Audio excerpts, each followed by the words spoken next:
Isa sa ilalim sa prosesong taxidermy ang elepanteng si Mali para ma-preserve. Sa taxidermy, kukunin ang balat ni Mali sa kalalagyan ng stuffing o palaman sa loob para magmukhang buhay ulit ang elepante. Ayon kay Manila Mayor Honey Lacuna, may nakausap na silang taxidermist para rito. Kukunin din daw ang mga buto ni Mali at i-display naman sa Manila Zoo. Tulad na lang ng giant crocodile na si Lolong na makikita sa National Museum.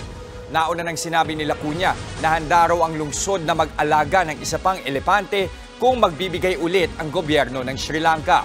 Una nang tinutulan niya ng People for the Ethical Treatment of Animals o PETA. Wala naman daw kakayahan ang Manila LGU na mag-alaga ng elepante. Irreplaceable po talaga si Mali.